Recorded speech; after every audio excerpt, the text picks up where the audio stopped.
Aujourd'hui, j'ai deux sites à vous présenter. Ils servent à contextualiser les mots de japonais en donnant des exemples de phrases naturelles qui contiennent le mot en question. Et cerise sur le gâteau, le tout avec l'audio des phrases prononcées par des locuteurs natifs. C'est très puissant. Pour moi, ces deux sites me sont clairement indispensables dans l'apprentissage du japonais. Le premier, c'est le plus simple et le plus académique, qui s'appelle sentencesearch.neocities.org. Je vous laisse le lien de toute manière dans la description pour y accéder directement. Vous rentrez ici le mot que vous cherchez à contextualiser.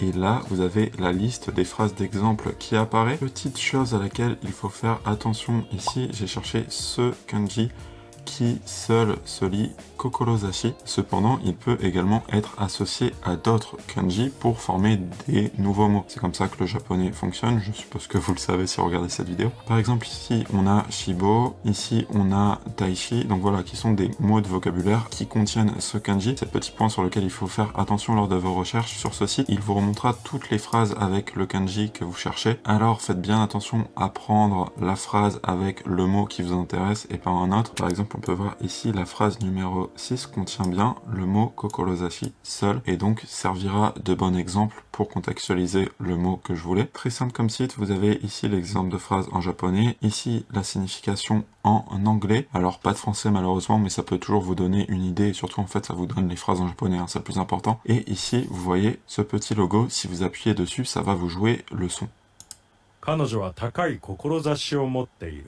Voilà, donc c'est un locuteur natif qui prononce le son, ça c'est très puissant. Et chose ultra intéressante, c'est que si vous cliquez ici, vous pouvez télécharger le fichier MP3. Ça vous livrera un autre onglet comme ceci, il vous suffit d'appuyer ici sur les trois points et vous faites télécharger.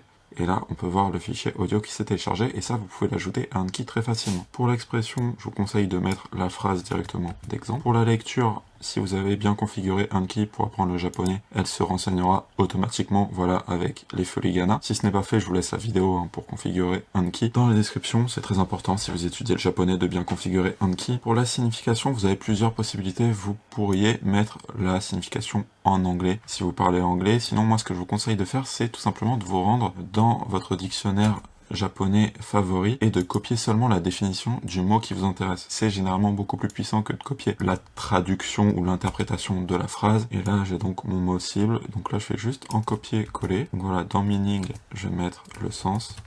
Et en audio, il vous suffit simplement de prendre le fichier MP3, vous voyez ici, et de le glisser dans Anki, et Anki va automatiquement l'ajouter. Donc snapshot, c'est si vous avez une photo, là, moi je vais rien mettre, et je fais ajouter, et maintenant on peut voir que notre carte est ici, on peut la regarder. Ça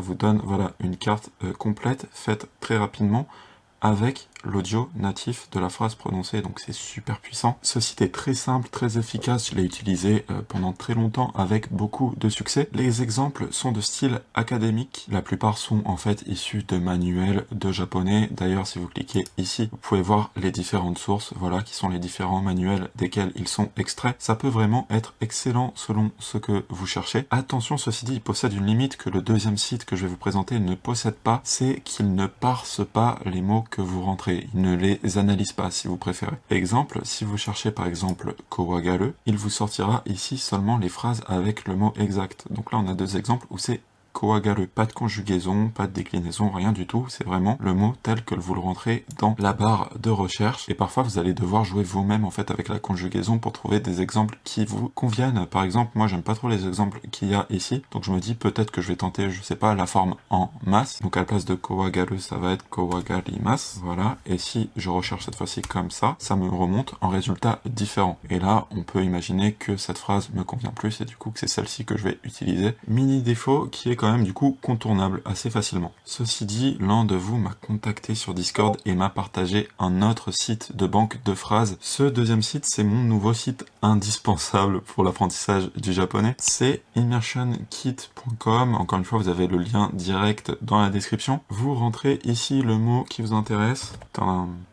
Est-ce que ça pique votre intérêt? Vous avez les différentes sources desquelles sont issues les phrases ici. Donc on a animé, drama, jeux vidéo, news et littérature, beaucoup moins académique mais généralement très puissant. En fait, l'intérêt principal est de pouvoir choisir parmi des médias que vous avez déjà consommés afin d'avoir encore plus de contexte, plus de connexion avec les phrases d'exemple que si vous prenez des phrases random. Généralement, je trouve ça quand même plus puissant que le premier site, et surtout que la base de données est beaucoup plus grande. Donc généralement, peu importe ce que vous allez chercher, vous aurez des phrases d'exemple qui vont remonter. Le site permet pas mal de choses que je vous invite à explorer vous-même plus en profondeur. Je vais vous montrer moi comment je l'utilise. Pour l'exemple, je vais prendre le mot Tenkai, que j'ai eu pas mal de difficultés à saisir au début et auquel le contexte m'a énormément aidé. Donc là, on peut voir qu'il y a 144 phrases qui remontent, ça fait beaucoup. Ce que je fais tout simplement, c'est que je regarde les premières phrases et puis j'évite les phrases trop longues, ce que je vous conseille de faire également. Et dès que je vois une phrase qui me plaît, je vais l'analyser plus en détail. Autre chose que vous pouvez faire également, c'est vous référer ici à la liste de gauche. En fait, c'est la liste des animés et prendre l'exemple d'un animé que vous avez déjà vu éventuellement. Là, je vois qu'il y a Shirokuma Cafe, on en parle souvent dans l'apprentissage du japonais, alors on va aller voir la phrase en question. Et c'est une bonne phrase, bonne longueur, le contexte est pas mal. Si vous appuyez ici, vous avez l'audio qui va se jouer. Donc c'est tout simplement en fait l'audio, le passage audio de l'animé qui a été extrait. Ça, c'est tout simplement la ligne de sous-titres. Ici, vous avez la ligne de sous-titres en anglais. C'est bien en référence, c'est pas le sens exact, hein. C'est le sous-titre anglais. Parfois, il y a quand même de grosses libertés entre ce qui est dit réellement et ce qui est traduit en anglais. C'est plus pour vous aider de manière générale. Ultra puissant, si vous appuyez ici, ça va vous montrer le contexte de la phrase dans l'animé. Vous voyez, en fait, ça c'est les lignes qu'il y a avant. Vous pouvez appuyer ici pour descendre à la phrase qui nous intéresse. Et comme ça, on a toutes les phrases qu'il y a avant et on a les phrases qui viennent après. Ça peut vous aider à vraiment recontextualiser la phrase en question. Ce qui est génial, c'est que créer des cartes avec ce site, c'est encore plus facile. Vous appuyez tout simplement sur Mining ici et vous avez tous les différents champs que vous pouvez prendre. Pour expression, vous appuyez tout simplement sur Sentence et ça vous copie automatiquement la phrase. Donc là, vous pouvez tout simplement faire coller. Pour le reading, encore une fois, moi ça se fait automatiquement. Éventuellement, si votre Anki n'est pas configuré, je vous conseille de le configurer avant tout, mais vous pouvez toujours également copier ceci qui va être la phrase avec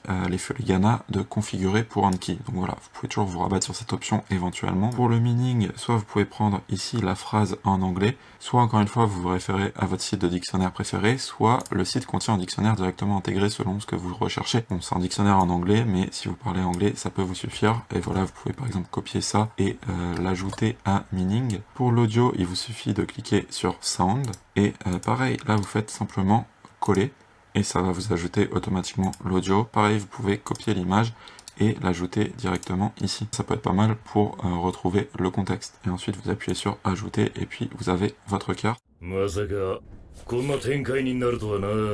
Autre chose très puissante avec ce site, c'est que contrairement au premier, il peut parser vos recherches, donc il peut les analyser. Si on reprend l'exemple de tout à l'heure et qu'on cherche Kowagaru, vous pouvez voir que les premières phrases, c'est le résultat exact.